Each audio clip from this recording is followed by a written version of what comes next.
Isang magandang araw po sa inyong lahat, mga kapuso at kapanalig sa bawat kwento ng buhay.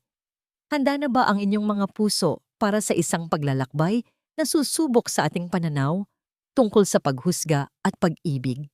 Sabi nila, ang halaga ng isang tao ay hindi nasusukat sa kislap ng kanyang suot, kundi sa kabutihan ng kanyang puso.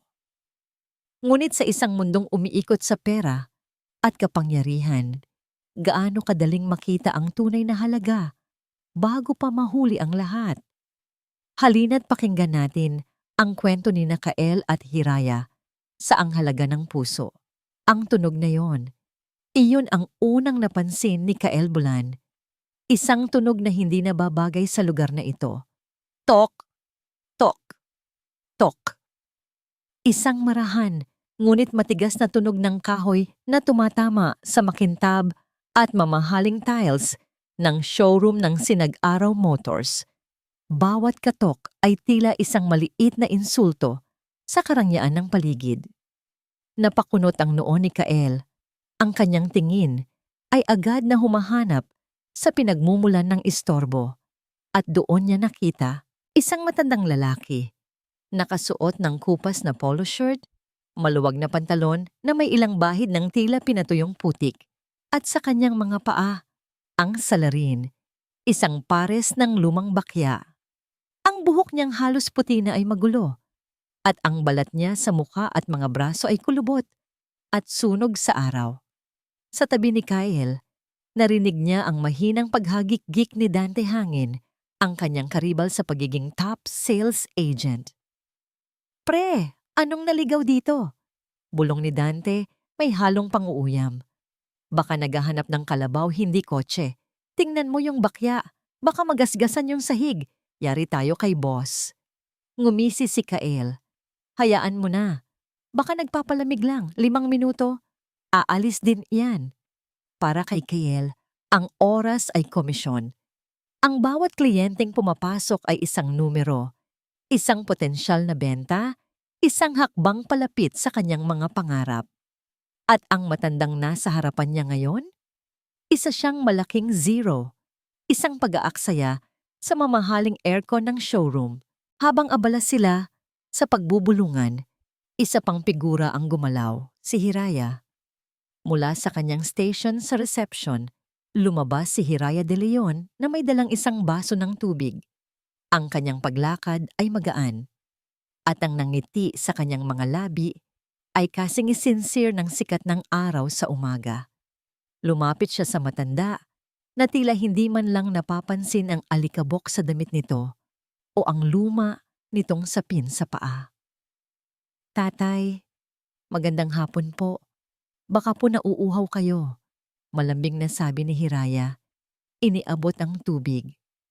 Ako po si Hiraya. Huwag po kayong mahiya. Tingin-tingin lang po kayo. Kinuha ng matanda na tatawagin nating Tatay Isidro ang baso. Tumango ito ng may bahagyang ngiti. Salamat, Ineng. Ang bait mo naman. Napailing si Kael. Ayan na naman si Hiraya sa kanyang kabaitan. Sa loob ng 6 na buwan na panliligaw niya sa dalaga, iyon ang parehong katangian na hinahangaan niya at kinaiinisan. Maganda ang may mabuting puso. Pero sa trabahong ito, ang sobrang kabutihan ay kabagalan sa pag-asenso. Hindi na nakatiis si Kael. Mabilis niyang nilapitan ang pwesto ni Hiraya. Hira, mahina ngunit mariin niyang sabi, sapat lang para marinig nilang dalawa. Hinila niya ito ng bahagya palayo sa counter. Bakit Kael? Tanong ng dalaga. Ang mga mata ay nagtataka. Anong ginagawa mo? Pinapagod mo ang sarili mo. Alam mo namang wala namang bibilihin yan. Ni pambili ng floor mat baka wala pa. Ang nangiti sa mukha ni Hiraya ay dahan-dahang naglaho.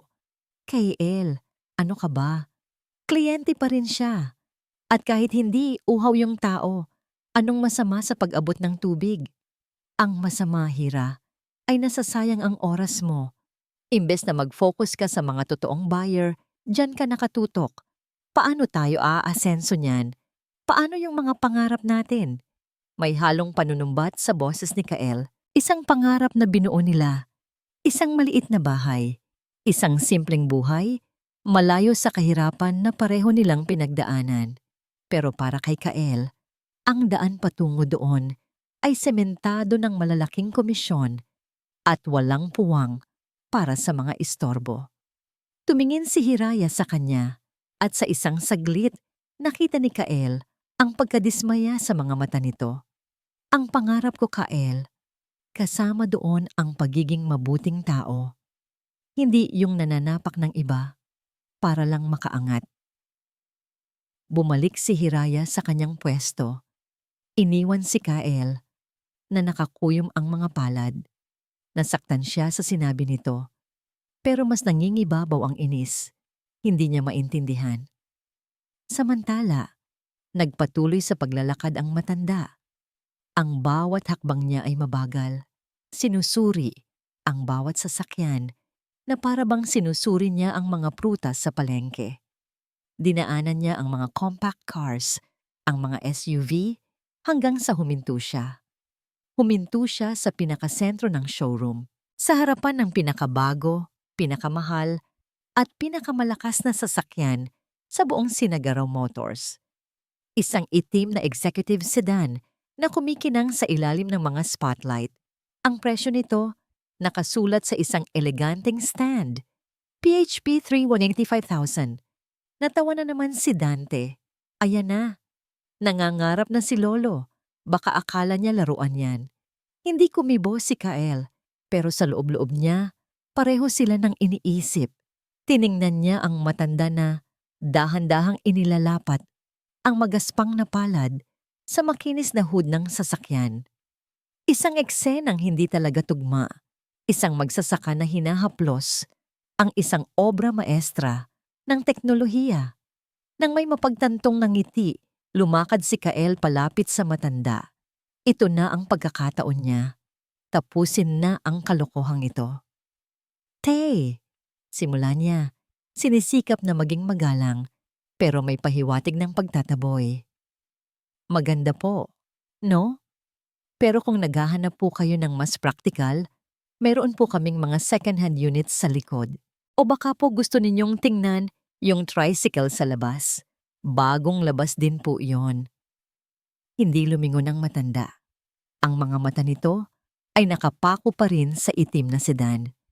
Pagkatapos ng ilang sandali ng katahimikan, dahan-dahan itong humarap kay Kael. Ang mga mata ni Tatay Isidro ay kalmado, malalim, at may kung anong bigat na hindi kayang sukatin ni Kael. Walang bakas ng galit o hiya sa sinabi niya. Itinuro ng matanda ang sasakyan. Tumingin ito ng diretso sa mga mata ni Kael at sa isang boses na payapa, ngunit malinaw na narinig sa buong showroom, nagtanong ito. Anak, magkano ang sasakyang iyan? May kung anong init na umakyat sa mga pisngi ni Hiraya. Hindi ito init na galing sa araw sa labas, kundi isang nakakapasong init ng hiya. Ang bawat salitang lumalabas sa bibig ni Kael ay parang maliliit na karayom na tumutusok sa kanyang puso. Nakatayo siya sa kanyang pwesto, ngunit ang kanyang buong diwa ay nasa kabilang dulo ng showroom, kung saan ang lalaking pinakamamahal niya ay dahan-dahang dinudurog ang dignidad ng isang matandang walang kalaban-laban. Narinig niya ang alok tungkol sa second-hand na sasakyan at ang kasunod, ang mas masakit. Baka po gusto ninyong tingnan yung tricycle sa labas. Bagong labas din po yon. Napapikit si Hiraya. Ang pangaalok na yon na binalot sa kunwari ibay paggalang ay isang malutong na sampal. Isang sampal hindi lang sa matanda, kundi pati na rin sa kanya. Dahil ang Kael na nagsasalita ngayon ay hindi ang Kael na minahal niya. Ang Kael na nangakong bubuo sila ng isang mundong mas mabuti kaysa sa kanilang pinanggalingan. Sa tabi ni Kael, muling humalakhak si Dante at ang tunog na yon ay parang gasgas ng pako sa pisara sa pandinig ni Hiraya. Hindi na niya kayang manood lang. Ang kanyang mga paa ay kusang gumalaw. Bawat hakbang niya palapit sa kanila ay may bigat. Isang determinasyon na pigilan ang mas malaking pinsala na malapit nang mangyari. Nakita niya ang pagkalito sa mukha ni Kael nang mapansin siya nitong papalapit. "Kael, tumigil ka na," sabi niya. Ang kanyang boses ay mahinahon ngunit matatag, puno ng awtoridad na kahit siya ay nagulat na mayroon pala siya. "Respeto naman?" Humarap si Kael sa kanya. Ang pagkairita ay malinaw na mababasa sa kanyang mukha. "Hira, ano ba? Nagtatrabaho ako. Huwag kang ngang makialam." "Trabaho ba yang tawag dyan?" Giit ni Hiraya. At ngayon ay tumayo na siya sa pagitan ni Kael at ni Tatay Isidro na para bang isa siyang pananggalang. "Ang trabaho natin ay magbenta, hindi mambastos, hindi mang-apak ng tao." Hinawakan ni Kael ang braso niya, pilit siyang hinihila palayo. "Huwag kang gumawa ng eksena dito, hindi mo naiintindihan." "Ako pa ang hindi nakakaintindi."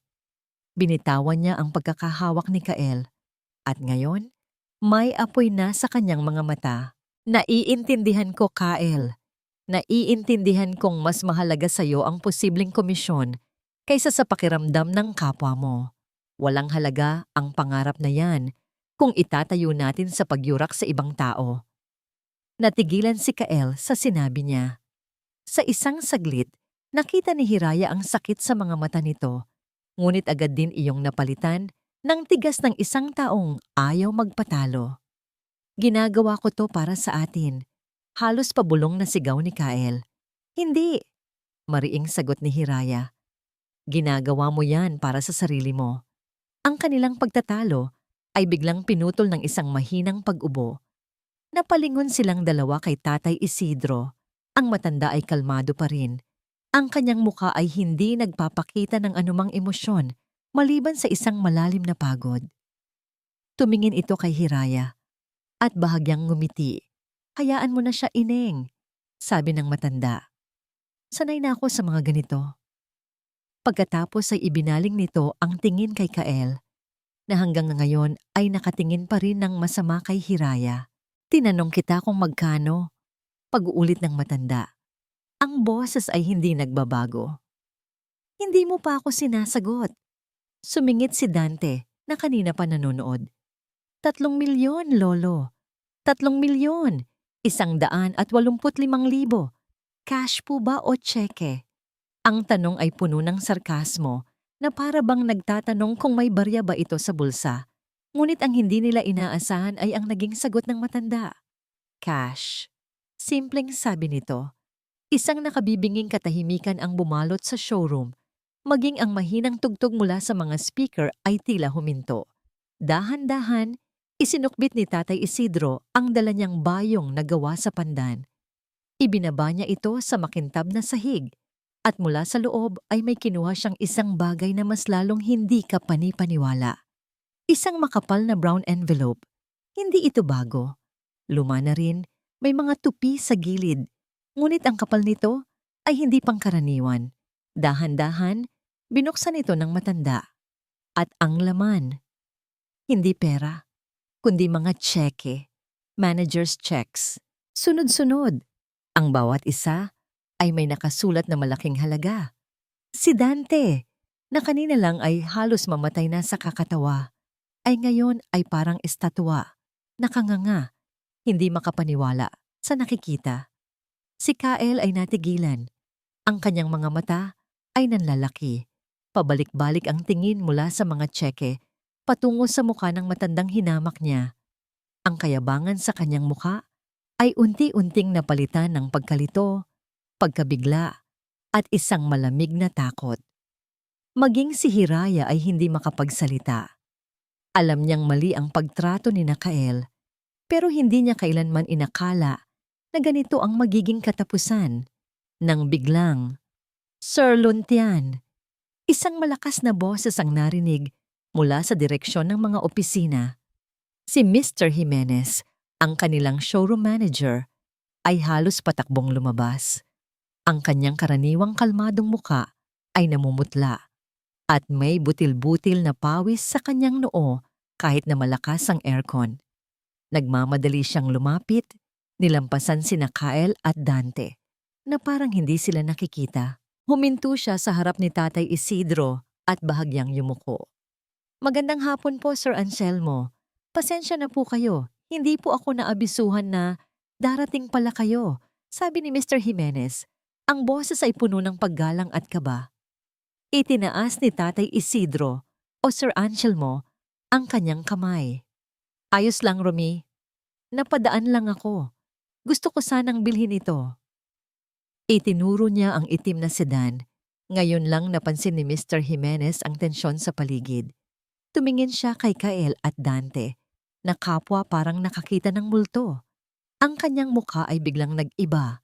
Mula sa pagiging magalang ay naging mabagsik. Humarap siya sa dalawang sales agent at ang kanyang boses ay umalingaw-ngaw sa katahimikan ng buong showroom. Anong nangyari dito? Hindi niyo ba kilala kung sino ang nasa harapan ninyo? Hindi niyo ba kilala kung sino ang nasa harapan ninyo? Ang sigaw ni Mr. Jimenez ay parang isang malakas na kulog na yumanig sa buong pagkatao ni Kyle. Tila huminto ang pag-ikot ng mundo. Ang kaninang maingay na bulungan ng mga katrabaho ay naging isang nakabibinging katahimikan. Ang pangalan na binigkas ng kanilang manager ay umalingaw-ngaw sa kanyang isipan. Paulit-ulit, Sir Anselmo Luntian. Naramdaman ni Kyle ang panlalamig ng kanyang batok.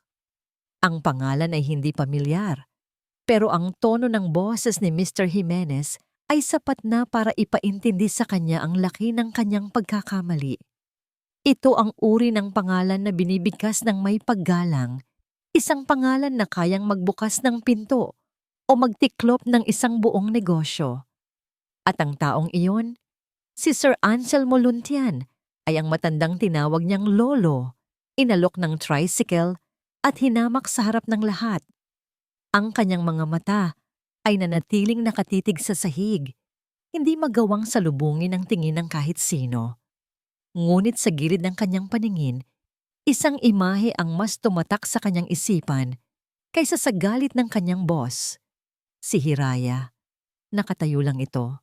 Tahimik. Wala nang galit sa mga mata niya. Napalitan iyon ng isang bagay na mas masakit, mas tumatagos sa kaluluwa. Isang blangkong pagkadismaya. Isang pagtingin na tila nagsasabing, hindi ito ang taong inakala kong kilala ko. Ang tingin na yon, iyon ang pumatay sa kanya. Mas masahol pa sa posibleng pagkatanggal sa trabaho. Ang mawala ang kinang sa mga mata ni Hiraya kapag tumitingin ito sa kanya. Iyon ang tunay na parusa. Ang lahat ng kanyang pinaghirapan, ang lahat ng pangarap na binuo niya para sa kanilang dalawa ay gumuho sa isang iglap dahil sa sarili niyang kayabangan. Ang tanga-tanga ko, sabi ng isang boses sa kanyang isipan. Bakit? Bakit ko ginawa yon? Sir Luntian, nako, pagpasensyahan niyo na po itong mga bago kong ahente. Narinig niyang sabi ni Mr. Jimenez. Ang boses ay puno ng pagpapakumbaba. Hindi po sila naturuan ng tama. Ako na po ang humihingi ng paumanhin.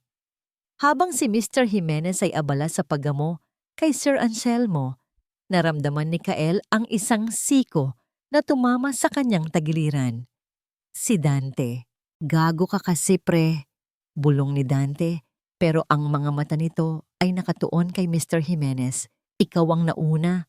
Dinamay mo pa ako. Bago pa man makasagot si Kyle, nagsalita na si Dante ng malakas. Sapat para marinig ng kanilang boss. Boss, sinabihan ko po si Kyle na huwag bastusin yung kliyente. Pero hindi na natapos ni Dante ang kanyang kasinungalingan. Isang tingin lang mula kay Mr. Jimenez ang nagpatahimik dito. Malinaw na pareho silang lagot. Sa gitna ng lahat ng ito, si Sir Anselmo Luntian ay nanatiling kalmado. Kinuha niya ang mga tseke mula sa envelope at iniabot kay Mr. Jimenez. Romy, ayusin mo na ang mga papeles, sabi nito sa mahinahong boses. Kukunin ko ang sasakyan. Oo po, Sir Anselmo, agad-agad po. Halos magkanda-ugaga si Mr. Jimenez sa pag-aayos. Iginiya niya ang importanteng kliyente papasok sa kanyang opisina, pero bago umalis ay binalingan niya sina Kael at Dante. "Huwag kayong aalis diyan. Mag-uusap tayo mamaya," banta nito. Naiwan silang tatlo sa gitna ng showroom. Si Dante na panay ang kamot sa ulo. Si Hiraya na dahan-dahang bumalik sa kanyang reception desk.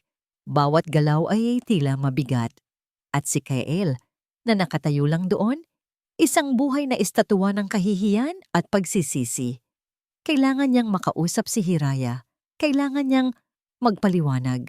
Nang walang pag-aalinlangan, sinundan niya ito. Nakatalikod ito sa kanya. Nagkukunwaring may inaayos na mga dokumento sa lamesa. "Hira," panimula ni Kael. Ang boses niya ay halos hindi lumabas. "Hira, I'm sorry. Hindi ko sinasadya." Hindi lumingon si Hiraya. Naramdaman ni Kael ang panginginig ng mga balikat nito. Umiiyak ba siya? "Hira, please. Pakinggan mo naman ako." Dahan-dahan itong humarap. Ang kanyang mga mata ay namumugto, pero tuyo. Walang luha. Iyon ang mas masakit. "Huwag muna ngayon, Kael," sabi nito sa isang boses na malamig at walang emosyon. "May trabaho pa ako." "Pero Hira," sabi ko, "huwag muna ngayon." Tumalikod na muli ito, isang malinaw na senyales na tapos na ang usapan. Ang bawat salita, ang bawat kilos nito ay isang pader na biglang itinayo sa pagitan nilang dalawa. At alam ni Kael na siya ang gumawa ng bawat block na bumuo sa pader na yon. Bumalik siya sa kanyang pwesto na parang zombie, ang isip ay blanko. Hinintay niya ang paglabas ni Mr. Jimenez. Hinintay niya ang hatol, ang pagkatanggal sa trabaho, ang pagkawala ng lahat.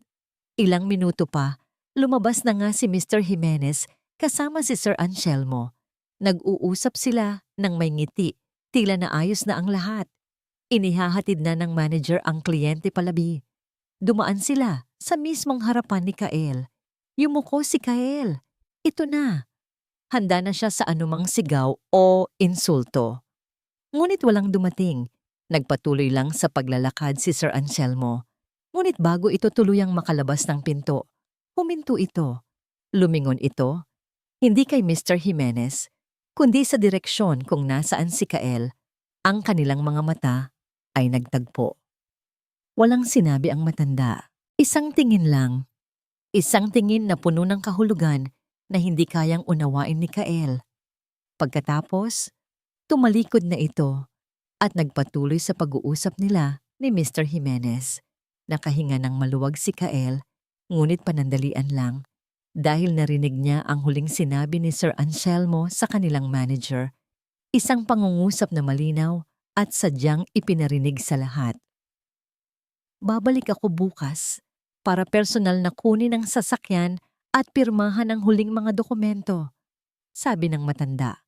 Huminto ito sa may pintuan at lumingon muli. Ang tingin ay nagpalipat-lipat mula kay Kael hanggang sa nakayukong si Hiraya sa kanyang desk. Pero, dagdag nito, at ang buong showroom ay muling natahimik. "Gusto kong si Kael at si Hiraya ang personal na mag-asikaso sa akin." Naging isang mahabang-mahabang hapon ang sumunod na mga oras. Matapos ang kondisyon ni Sir Anselmo Luntian, tila isang makapal na kumot ng tensyon ang bumalot sa buong showroom. Walang nangahas na mag-ingay. Bawat isa ay bumalik sa kani-kanilang trabaho. Ngunit ang mga mata ay palihim na sumusulyap kina Kael, Dante, at lalo na kay Hiraya.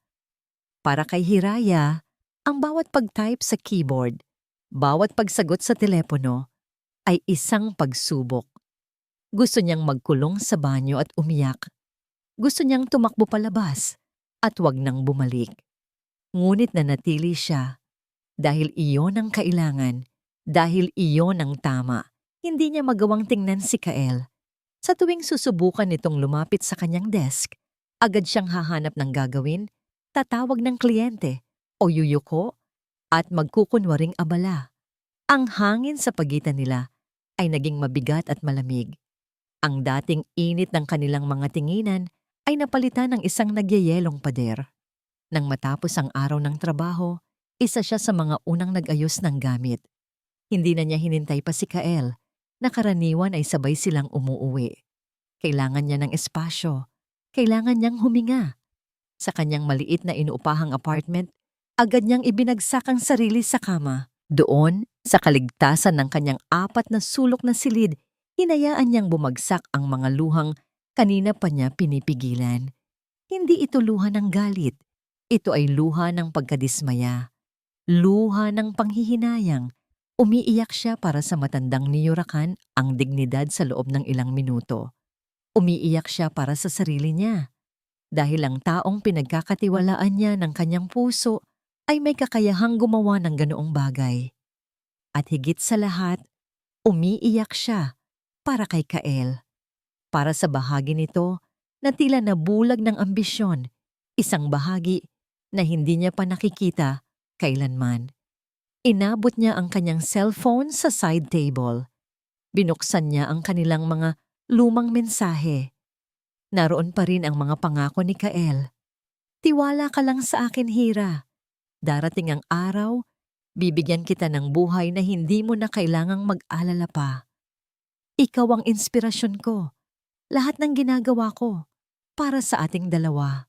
Balang araw, Hira, ang mga taong maliliit ang tingin sa atin, luluhod sa paanan natin. Ang huling mensaheng iyon. Dati, kinikilig siya kapag nababasa niya iyon. Ngayon, may kirot na kasama ito. Hindi niya namalayan na ang pangarap pala ni Kael na hindi na maapakan ay nangangahulugan na handa itong mang-apak ng iba. Nagring ang kanyang cellphone. Pangalan ni Kael ang nasa screen. Pinatay niya ito. Tumawag ulit. Pinatay niya ulit. Hanggang sa tumigil na ito. Napabuntong hininga siya at sinubukang ipikit ang mga mata. Ngunit bago pa man siya dalawin ng antok, may kumatok sa kanyang pinto. Malakas at desperado. Alam niya kung sino iyon. Sa isang iglap, nag-isip siyang huwag na lang itong pansinin. Ngunit ang sunod-sunod na katok ay tila nagmamakaawa. Dahan-dahan siyang bumangon at binuksan ang pinto. Nakatayo doon si Kael. Ang kanyang buhok ay magulo. Ang kanyang damit opisina ay lukot na. At ang kanyang mga mata, ang mga matang laging puno ng kumpiyansa at yabang, ay ngayon ay puno ng pagod at pagsusumamo. Hira, sabi nito, ang boses ay paos. Please, kausapin mo naman ako. Gabi na, Kael. Pagod ako. Malamig niyang sagot. Sinubukang isara ang pinto, ngunit hinarangan ito ng kamay ni Kael. Sandali lang. Kahit 5 minuto lang. Magpapaliwanag ako. Parang awa mo na. Ang desperasyon sa boses nito ay umabot sa kanya. Bumuntong hininga siya at lumabas. Isinasara ang pinto sa likuran niya. Ayaw niyang mag-usap sila sa loob. Dito sa labas, tumango si Kael. Sa ilalim ng madilim na ilaw ng pasilyo, ang anino sa kanyang mukha ay mas nagpatingkad sa kanyang paghihirap. Sorry, panimula nito. Alam kong kulang ang salitang yon. Alam kong nasaktan kita. Nasuklam ka sa akin. At karapat-dapat lang ako roon. Hindi umimik si Hiraya. Hinayaan niya lang itong magsalita. Gusto ko lang maintindihan mo kung bakit. Huminga ito ng malalim. Tila may hinuhugot mula sa isang napakalalim na baul. Noong bata ako, Hira, mga 10 taong gulang siguro, pumasok kami ni nanay sa isang mamahaling department store sa syudad. Kaarawan ko noon at ipinangako niya na ibibili niya ako ng sapatos. Yung may ilaw sa talampakan. Isang maliit na ngiti ang sumilay sa labi ni Kael, ngunit agad ding naglaho. Nakasira-sirang tsinelas lang ako. Ang damit ko, kupas at may butas pa sa siko. Si nanay, ganoon din. Pagpasok pa lang namin, sinundan na kami ng tingin ng guard. Tapos noong hahawakan ko na, yung sapatos na gusto ko, bigla na lang may lumapit sa aming sales lady. Tinuro niya yung pinto. Doon po ang labasan, sabi niya. Bawal po dito ang namamalimos. Naramdaman ni Hiraya ang pagkirot ng kanyang puso. Sinubukan ipaliwanag ni nanay na may pera kami, na may naipon siya. Patuloy ni Kael. At ngayon, ang boses niya ay nanginginig na. Pero hindi sila nakinig. Kinaladkad kami ng guard palabas, sa harap ng maraming tao. Ang huli kong natatandaan ay ang tawa ng isang batang kaedad ko na nakatingin sa sirang tsinelas ko. Tumingin si Kael sa mga mata ni Hiraya, kaya isinumpa ko sa sarili ko, Hira, na hinding-hindi na ako muling titingnan ng ganoon, na gagawin ko ang lahat para umangat, para kilalanin, para hindi na maapakan. Kaya ako nagkaganito. Naging obsessed ako sa hitsura, sa pera, sa benta, dahil sa isip ko, iyon lang ang paraan para hindi na ako maging yung batang kinaladkad palabas ng tindahan. Natahimik sila. Ang tanging maririnig ay ang mahinang ugong ng mga sasakyan sa di kalayuan. Naiintindihan na ngayon ni Hiraya. Ang sakit, ang kahihiyan, ang galit na itinago ni Kael sa loob ng maraming taon. Lumapit siya at hinawakan ang kamay nito. Malamig ito. Naiintindihan ko, Kael. Mahina niyang sabi. Naiintindihan ko ang pinanggagalingan mo, ang sakit na pinagdaanan mo. Isang kislap ng pag-asa ang sumilay sa mga mata ni Kael. Humigpit ang hawak niya sa kamay ng dalaga. Talaga, Hira? Pinapatawad mo na ako? Umiling si Hiraya. Hindi para tumanggi, kundi para linawin ang isang bagay. Ang kanyang mga mata ay nanatiling nakatitig sa kanya. Malungkot, ngunit tapat. Naintindihan ko, pero hindi ibig sabihin noon ay tama na ang ginawa mo. Binitawan niya ang kamay ni Kael. At ang simpleng pag-iwas na yon ay parang isang sampal sa lalaki. Ang nakaraan, Kael, dapat nagsisilbi yung aral, hindi dahilan para manakit ka ng iba. Ang ginawa mo kanina kay Tatay Isidro, ginawa mo sa kanya yung eksaktong ginawa sa inyo ng nanay mo noon. Ipinasa mo sa iba yung sakit. Imbes na putulin mo, ang pag-asa sa mukha ni Kael ay dahan-dahang naglaho, napalitan ng mapait na pagtanggap sa katotohanan. Alam niyang tama si Hiraya. Hindi ko alam kung paano babawiin yun, Hira. Halos pabulong niyang sabi. Hindi mo na mababawi yon, mariing sagot ni Hiraya. Ang tanging magagawa mo na lang ay patunayan na hindi na mauulit. Hindi sa salita, Kael, sa gawa. Huminga siya ng malalim, tila nag-iipon ng lakas para sa susunod niyang sasabihin. Bukas, haharapin natin si Sir Anselmo dahil yon ang utos. Pero pagkatapos noon, nagiwas siya ng tingin.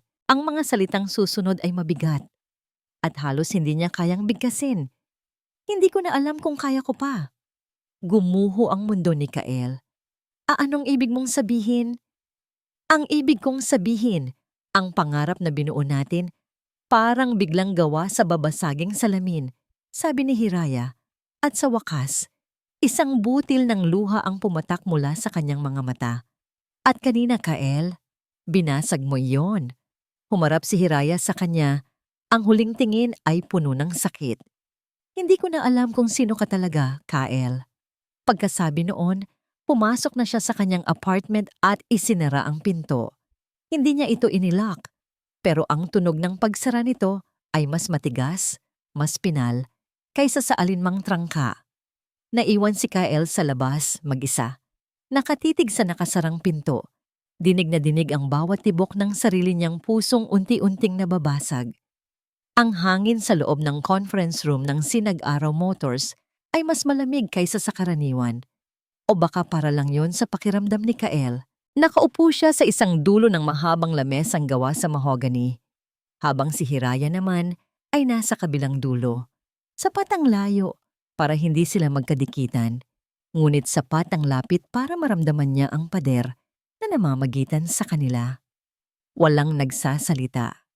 Tanging ang marahang ugong ng aircon at ang tunog ng pagtama ng ballpen ni Hiraya sa kanyang notepad ang maririnig. Nakayuko ito. Propesyonal ang anyo. Ngunit alam ni Kael na sa ilalim ng maskarang yon ay ang babaeng sinaktan niya ng lubos. Ang bawat sandali ng katahimikan ay isang dagdag na bigat sa dibdib ni Kael. Nang bumukas ang pinto, sabay silang napatingin. Pumasok si Sir Anselmo Luntian. Ang suot niya ngayon ay medyo mas formal. Isang malinis na polo na may kwelyo at slacks. Ngunit ang kanyang presensya ay ganoon pa rin. Kalmado, simple, at may awtoridad na hindi nanggagaling sa damit, kundi sa kalooban. Magandang umaga, bati nito. Ang boses ay payapa. Umupo ito sa kabisera ng lamesa sa pagitan ni Kael at Hiraya. Magandang umaga po, Sir Anselmo. Halos sabay nilang sagot. Ngunit ang boses ni Kael ay garalgal. Inaasahan ni Kael na simulan na ang usapan tungkol sa kotse. Ang mga papeles, ang pagbabayad, ang sermon, ngunit hindi yun ang nangyari. Sa halip ipinatong ni Sir Anselmo ang kanyang mga kamay sa lamesa at tiningnan silang dalawa ng may kakaibang tingin. Sa probinsya namin sa Batangas, panimula nito, na ikinagulat nilang dalawa. May dalawang batang lalaki na laging magkasama, isang payat, isang medyo mataba. Araw-araw, pagkatapos ng klase, tatakbo sila sa bukid, mangingisda sa ilog, o aakyat sa mga puno ng mangga. Napakunot ang noo ni Kael. Anoong kinalaman nito sa amin? Tanong niya sa sarili. Ngunit nanatili siyang tahimik, nakikinig. Ang dalawang batang yon ay may iisang pangarap, ang makaalis sa kahirapan, pagpapatuloy ng matanda. Pero magkaiba sila ng paraan. Yung isa, yung payat, gustong magtayo ng negosyo, maglakbay sa mundo, at yumaman. Yung isa naman, yung mataba, simple lang ang gusto. Ang mapalago ang maliit nilang sakahan, magkaroon ng masaganang ani, at manatili sa lupang kanyang sinilangan. May ngiting sumilay sa mga labi ni Sir Anselmo, isang ngangiti na puno ng alaala. Ako yung payat. Isang saglit na katahimikan. Tumingin si Sir Anselmo kay Hiraya, na ngayon ay matamang nakikinig. Tila nakalimutan na ang tensyon sa pagitan nila ni Kael. Bago ako umalis ng probinsya para makipagsapalaran dito sa Maynila, nag-usap kami ng kaibigan ko sa ilalim ng puno ng mangga. Sabi ko sa kanya, babalik ako. At pagbalik ko, pareho na tayong mayaman. Pero tumawa lang siya. Sabi niya, Anselmo, kung ano man ang mangyari, huwag mong pababayaan ang pamilya ko. Yun lang ang mahalaga. Naramdaman ni Kael ang pagbabago sa hangin. Hindi na ito isang simpleng kwento. May bigat, may lalim. Kumuha si Sir Anselmo ng isang bagay mula sa kanyang bulsa, isang lumang pitaka. At mula sa pitaka, isang litratong itim at puti, lukot na sa katagalan. Dahan-dahan niya itong inilapag sa lamesa at itinulak palapit kay Hiraya.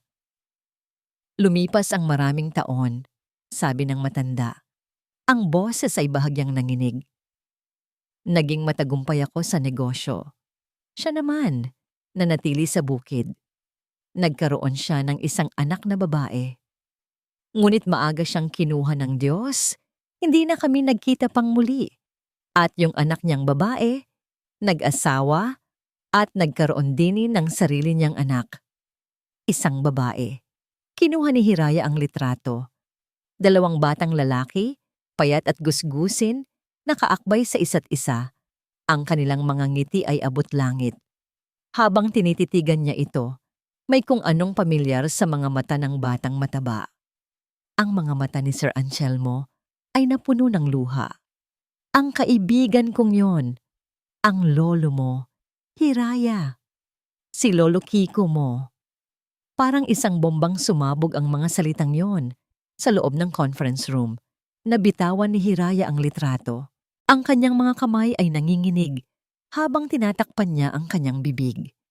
Ang kanyang mga mata ay nanlalaki, puno ng hindi makapaniwalang pagtingin. Ang lolo ko? Halos hindi marinig na bulong ni Hiraya. Ang lolo niyang pumanaw na bago pa man siya magkaisip, ang lolo niyang kwento lang mula sa kanyang ina. Tumango si Sir Anselmo. Bumalik ako para tuparin ang pangako ko sa kanya. Ang hanapin ka at siguraduhing nasa mabuti kang kalagayan. Kaya ako pumasok kahapon sa showroom ninyo. Hindi para bumili ng kotse, kundi para makita ka. Para malaman kung sino ang mga taong nakapaligid sa apo ng pinakamatalik kong kaibigan. Sa sandaling iyon, gumuho ang mundo ni Kael. Ang lahat ng nangyari kahapon, ang pagmamataas, ang pangiinsulto, ang pagtatalo nila ni Hiraya, lahat ay nag-flashback sa kanyang isipan. Hindi pala yun isang simpleng araw. Hindi yun isang simpleng pagkakamali sa isang kliyente. Iyon pala ay isang pagsubok. Isang pagsubok kung saan siya bumagsak nang walang kalaban-laban. Napatingin siya kay Hiraya, na ngayon ay tahimik na lumuluha habang yakap-yakap ang lumang litrato ng kanyang lolo. Naramdaman ni Kael ang isang matinding hiya na mas masahol pa sa naramdaman niya kahapon. Pakiramdam niya, siya ang pinakamaliit, pinakadumi, at pinakawalang kwentang tao sa buong mundo. Ang kanyang mga ambisyon, ang kanyang mga takot, ang kanyang mga dahilan, lahat ay naging walang halaga sa harap ng isang pangakong binuo sa pagkakaibigan at tumagal ng habambuhay. Dahan-dahang itinuon ni Sir Anselmo ang kanyang tingin kay Kael. Ang mga mata nito ay hindi nagalit, mas malalim. Isang tingin ng pag-unawa, ngunit may bahid ng sakit. Ngayon, sabi ng matanda sa isang boses na mahinahon ngunit tumatagos hanggang sa kaluluwa. Alam mo na kung gaano kahalaga sa akin ang batang ito. Huminto ito saglit. Hinayaang bumaon ang kanyang mga salita. At nakita ko kung paano mo siya sinaktan. Ang mga salita ni Sir Anselmo ay nanatiling nakabitin sa hangin, mas mabigat kaysa sa anumang sigaw o parusa. At nakita ko kung paano mo siya sinaktan. Nakatungo si Kael, hindi makatingin sa kaninuman.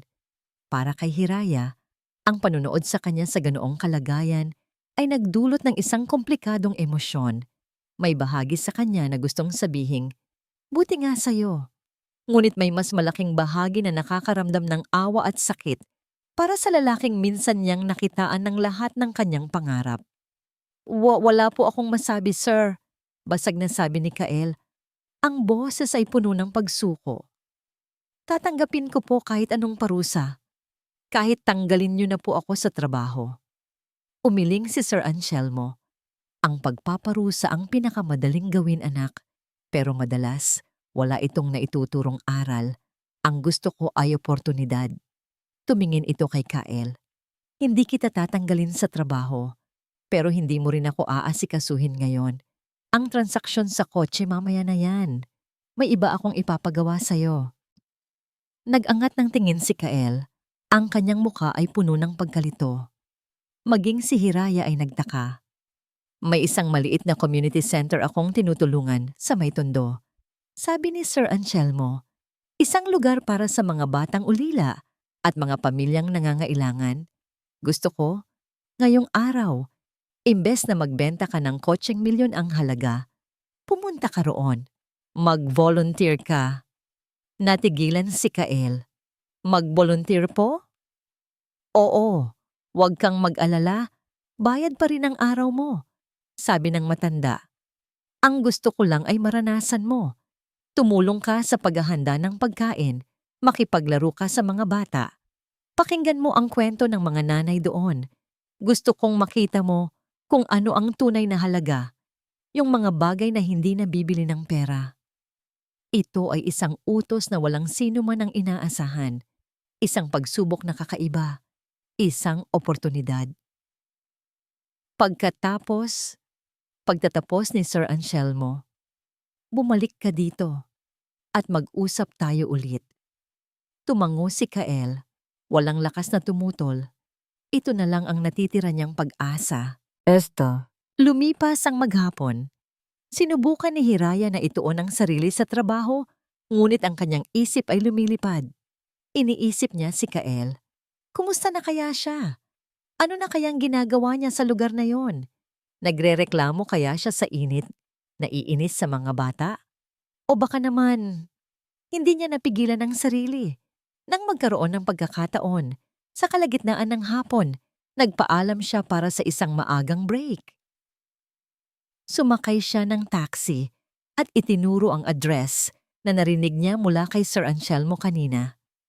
Ang lugar ay simple lang, isang lumang gusali na pininturahan ng matingkad na kulay para magmukhang masaya. Mula sa labas, rinig na rinig niya ang tawanan at sigawan ng mga bata. Hindi siya pumasok. Sa halip, sumilip siya mula sa isang siwang sa bakod na yero at doon, nakita niya ang isang eksenang hindi niya malilimutan. Nakita niya si Kael. Noong una, halatang hindi ito komportable. Nakatayo lang ito sa isang sulok, nakapamulsa. Tila hindi alam ang gagawin habang pinapanood ang mga madre na nag-aasikaso sa mga bata. Ang kanyang mamahaling leather shoes ay puno na ng alikabok. Ang kanyang damit ay may bahid na ng kung anong mantsa. Ngunit maya-maya, isang maliit na batang lalaki, mga 4 na taong gulang, ang lumapit sa kanya at kinalabit ang kanyang pantalon. May hawak itong bola. Tiningnan ito ni Kael at sa unang pagkakataon, nakita ni Hiraya ang pag-aalinlangan sa mukha nito. Pero itinapon ng bata ang bola sa paanan niya. Kuya, laro tayo. Nagatubili si Kael. Ngunit nang makita niya ang mga mata ng bata na puno ng pag-asa, dahan-dahan siyang yumuko. Kinuha ang bola at marahang ipinasa pabalik. At nagsimula ang laro. Napanood ni Hiraya kung paano unti-unting nawala ang pagiging stiff ni Kael. Napalitan ito ng pagtakbo, ng paghabol sa bola, ng pagtawa. Isang tunay at malakas na tawa ng madulas ito sa damuhan at pagtawanan ng mga bata. Bumangon si Kael, hindi galit, kundi nakangiti, at ginulo ang buhok ng mga batang tumawanan sa kanya. Sa isang saglit nawala ang ahente ng Sinagaraw Motors, nawala ang lalaking obsessed sa komisyon at pangarap na material. Ang naroon sa harap niya ay si Kael lang, isang kuya na nakikipaglaro sa mga nakababatang kapatid. Isang matamis na ngiti ang sumilay sa mga labi ni Hiraya habang pinapanood ang eksena. Ito ang Kael na minahal niya. Ang Kael na may kakayahang tumawa nang walang inaalalang itsura. Ang Kael na kayang makipag-ugnay sa iba ng walang tinitingnang estado sa buhay. Tumalikod na siya para umalis. Ang puso ay mas magaan kaysa kanina. Marahil may pag-asa pa. Marahil ang pagsubok na ito ni Sir Anselmo ang mismong gamot na kailangan ni Kael. Ngunit habang abala si Hiraya sa kanyang lihim na pag-obserba, hindi niya alam na may isa pa palang pares ng mga matang nakamasid sa buong kaganapan. Mga matang hindi naghahanap ng pagbabago, kundi ng butas at pagkakataon. Sa kabilang kalsada, sa loob ng isang madilim na kotse na may tinted na bintana, nakaupo si Dante Hangin. Kanina pa niya sinusundan si Hiraya mula nang umalis ito sa showroom. Ang kanyang isip ay naglalaro, puno ng inggit at hinala. Anong meron sa matandang iyon at sa pamilya ni Hiraya? Tanong niya sa sarili. Masyadong malaki ang halaga ng kotse para maging simpleng regalo lang. At bakit biglang naging espesyal si Hiraya? Nang makita niyang umalis si Hiraya, sumunod siya. Iniisip na baka may kikitaing sikreto ang dalaga. At ngayon, habang pinapanood niya si Hiraya na nakangiting sumisilip sa bakod, lalong lumalim ang kanyang pagdududa. Nakita niya ang direksyon ng tinitingnan ni Hiraya. Nakita niya si Kael na masayang nakikipaglaro. Ngunit hindi iyon ang nakita ng malisyosong isip ni Dante. Ang nakita niya ay isang pagkakataon. Biglang pumasok sa eksena si Sir Anselmo. Lumabas ito mula sa loob ng community center. Lumapit kay Hiraya na nasa labas pa rin ng bakod at marahang inakbayan ito na parang isang tunay na lolo sa kanyang apo. May ibinulong ang matanda at tumawa si Hiraya. Ang kanilang itsura ay puno ng pagiging malapit at pagmamahal. Para sa isang inosenteng tagamasid, isa itong magandang eksena. Pero para kay Dante, isa itong ginto. Mabilis niyang kinuha ang kanyang cellphone. Itinutok niya ang kamera. Tiniyak niyang nasa anggulo kung saan magkadikit si Sir Anselmo at Hiraya, kung saan ang akbay ng matanda ay maaaring bigyan ng ibang kahulugan. Click! Kumuha siya ng isa pa at isa pa. Tiningnan niya ang mga litrato sa kanyang screen. Perpekto. Isang matandang mayaman, isang magandang dalaga, isang eksena na, sa tamang konteksto at tamang mga salita, ay maaaring maging isang napakaruming kwento. Isang ngisi ang gumuhit sa mga labi ni Dante. Alam na niya kung paano niya babawiin ang atensyon. Alam na niya kung paano niya sisirain ng tuluyan si Kael. Binuksan niya ang kanyang contact list, hinanap ang pangalan ni Kael, at pinindot ang attach file. Ipinadala niya ang pinakamagandang kuha, kung saan nakangiti si Hiraya habang nakaakbay ang matanda. Nag-isip siya ng perpektong caption, isang bagay na maikli, ngunit puno ng lason. Pagkatapos ng ilang segundo, natagpuan niya ito. Nag-type siya ng isang maikling mensahe at pinindot ang send. Ingat ka, pre. Baka hindi lang kotse ang habol ng matanda. Pagod. Iyon ang salitang bumabalot sa buong katawan ni Kael habang nasa loob ng taxi pabalik sa Sinagaro Motors. Ngunit ito'y isang uri ng pagod na matagal na niyang hindi naramdaman. Isang pagod na nagpapagaan ng kaluluwa. Ang bigat sa kanyang mga binti dahil sa pagtakbo ay katumbas ng gaan sa kanyang dibdib. Ang bawat butil ng pawis na pumatak mula sa kanyang noo ay tila naglinis sa dumi ng kanyang kayabangan. Sa unang pagkakataon, sa loob ng maraming taon, naramdaman niyang muli ang pagiging payak. Doon, sa gitna ng tawanan ng mga batang hindi alintana ang estado ng buhay, nakita niya ang isang bahagi ng kanyang sarili na matagal na niyang ibinaon, ang batang Kael. Bago pa man siya lamunin ng pait ng mundo. Ang batang marunong makipaglaro, marunong tumawa mula sa puso. Isang dahan-dahang nangiti ang gumuhit sa kanyang mga labi. Tama sila, sabi niya sa sarili. Tama si Sir Anselmo. Higit sa lahat, tama si Hiraya. Ang tunay na halaga ay hindi nasusukat sa presyo ng kotseng ibinebenta mo, kundi sa lawak ng nangiting na ibibigay mo sa kapwa mo. Isang bagong determinasyon ang umusbong sa kanyang puso. Hindi na ito tungkol sa pagbawi sa trabaho o sa pag-amo sa isang mayamang kliyente. Ito'y tungkol sa pagbawi sa tiwala ni Hiraya. Tungkol sa pagbawi sa kanyang sarili. Pagdating niya, kakausapin niya ito. Hindi siya magpapaliwanag. Hindi siya mangangako.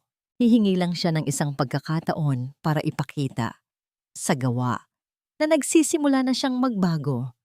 Sa gitna ng katahimikang yon na puno ng pag-asa, umugong ang kanyang cellphone. Kinuha niya ito.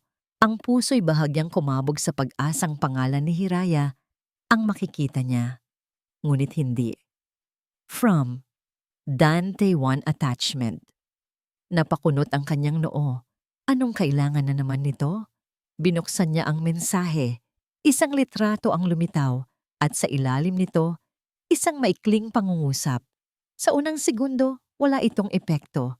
Nakita niya si Hiraya na nakangiti at si Sir Anselmo na nakaakbay dito. Ang mukha ay masaya. Mukha silang lolo at apo na nagkakamustahan. Ngunit pagkatapos ay binasa niya ang mga salita sa ilalim. Ingat ka, pre. Baka hindi lang kotse ang habol ng matanda. Parang kidlat na gumuhit sa kanyang isipan ang mga salitang yon. Ang bawat letra ay tila may lason. Tiningnan niyang muli ang litrato. Ngunit sa pagkakataong ito, hindi na inosenteng mga mata ang tumitingin. Ang tumitingin ngayon ay ang mga mata ng batang Kyle na pinalaya sa department store. Ang mga mata ng binatang laging insecure, laging nagdududa, laging pakiramdam ay dehado.